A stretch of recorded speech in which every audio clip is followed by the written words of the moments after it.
High বন্ধুরা, welcome to এসো শেখাই চ্যানেল। আজকে আমরা ক্লাস 5-এর যে ইংলিশ বই অর্থাৎ বাটারফ্লাই বইয়ের লেসন 5 মাই স্কুল ডেজের অ্যাক্টিভিটি 6টা কমপ্লিট করব। তো বন্ধুরা, এটা হচ্ছে পেজ 58-এর। তো চলো দেখি কি বলেছে। Let's complete the following sentences with information from the text. এর মানে হলো লেটস মানে চলো, কমপ্লিট মানে সম্পূর্ণ করি, দি ফলোয়িং মানে নিম্নলিখিত, সেন্টেন্সেস মানে বাক্যগুলিকে, উইথ মানে দিয়ে, ইনফরমেশন মানে তথ্য, ফ্রম মানে থেকে, দা মানে টি আর টেক্সট মানে গল্প। তাহলে গল্পটি থেকে তথ্য নিয়ে চলো সম্পূর্ণ করি নিম্নলিখিত বাক্যগুলিকে। তাহলে বন্ধুরা দেখো, প্রথমে কি রয়েছে, the subject that B Roy Roy taught. The subject, the মানে টি, সাবজেক্ট মানে বিষয়, বিষয়টি, দ্যাট মানে যেটি, বিডি রয় নামক যিনি শিক্ষক ছিলেন, টট মানে শেখাতেন, ওয়াজ মানে ছিল। অর্থাৎ বিডি রয় নামে যে শিক্ষক ছিলেন তিনি যে বিষয়টি শেখাতেন সেটি ছিল। চলো বন্ধুরা, আমরা ঠিক এর আগের পৃষ্ঠাটা অর্থাৎ 57 পৃষ্ঠায় দেখে নিই কী ছিল। দেখো বন্ধুরা, এখানে বলেছে একদম গল্পটার প্রথমে 57 পৃষ্ঠার উপরে আসলে তোমরা দেখবে, there were quite a number of good teachers in our school, BD Roy taught us English. সেখানে কিছু সংখ্যক ভালো শিক্ষক আমাদের স্কুলে ছিল। বিডি রয় যিনি ছিলেন তিনি আমাদের ইংলিশ অর্থাৎ ইংরেজি শেখাতেন বা পড়াতেন। তো বন্ধুরা, এখানে কি হবে আনসারটা? ইংলিশ। তাই আমি ফিল ইন দ্য ব্ল্যাঙ্কসে আবার যাব এবং সেখানে ইংলিশ লিখে দেব। তো বন্ধুরা দেখো, আমি লিখেছি বিডি রয় টট আস ইংলিশ। এরপরে বন্ধুরা রয়েছে, দি author remembers the head Pandit Bhattacharya sir for his. The author মানে লেখক, রিমেম্বার মানে মনে করতেন, দি হেড পণ্ডিত মানে প্রধান যে পণ্ডিত, ভট্টাচার্য স্যারকে, ফর মানে জন্য, হিজ মানে তার। অর্থাৎ লেখক হেড পণ্ডিত ভট্টাচার্য স্যারকে মনে করতেন তার কিসের জন্য? চলো বন্ধুরা, আমরা গল্পেতে একবার দেখে নিই কিসের জন্য। দেখো বন্ধুরা, গল্পে রয়েছে, I fondly remember our head pandit. আমি খুব ভালোভাবে আমাদের প্রধান পণ্ডিত Bhattacharya sir for his excellent handwriting.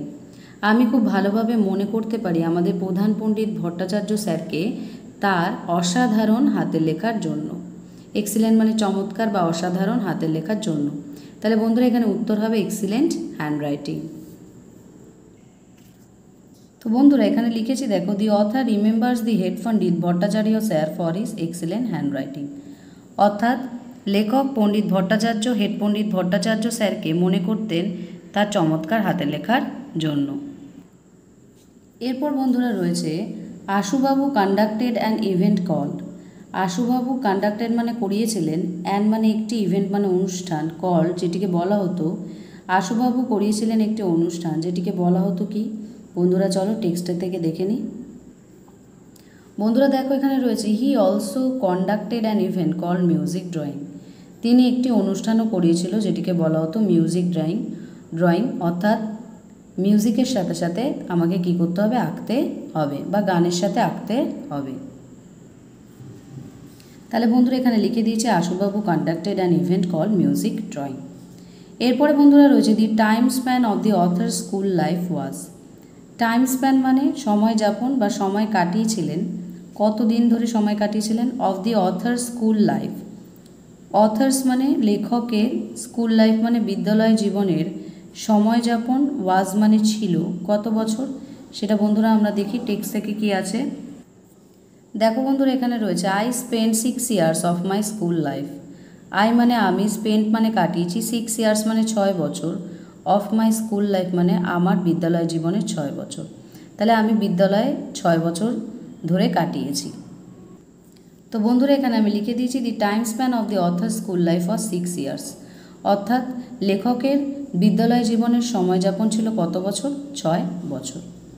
এরপরে বন্ধুরা বলছি, the author went back to his school one more time to attend. The author মানে লেখক, ওয়েন্ট ব্যাক মানে ফিরে গিয়েছিলেন, টু মানে এ, হিজ মানে তার, স্কুল মানে বিদ্যালয়, তার বিদ্যালয়ে ওয়ান মোর টাইম মানে আরও একবার, টু অ্যাটেন্ড মানে যোগদান করা, আর টু অ্যাটেন্ড মানে যোগদান করতে। তাহলে লেখক ফিরে গিয়েছিলেন তার স্কুলে আরও একবার কিসে যোগদান করতে? বন্ধুরা এখানে আমরা সেটা লিখব, কিন্তু তার আগে অবশ্যই গল্প থেকে দেখে নেব। দেখো বন্ধুরা এখানে রয়েছে, I went back there just once probably to attend a reunion of ex students. আমি ফিরে গিয়েছিলাম একবারের জন্য, মাত্র একবার, সম্ভবত যোগদান করতে একটি পুনর্মিলন উৎসব অফ এক্স স্টুডেন্টস মানে স্কুল ছেড়ে যাওয়া স্টুডেন্টদের বা ছাত্রছাত্রীদেরকে নিয়ে বা পুরনো ছাত্রছাত্রীদেরকে নিয়ে আয়োজিত পুনর্মিলন উৎসবে আমি যোগদান করতে গিয়েছিলাম। তাহলে এখানে কী হবে? A reunion of ex students. তো বন্ধুরা এখানে আমি লিখে দিয়েছি, the author went back to his school one more time to attend a reunion of ex students.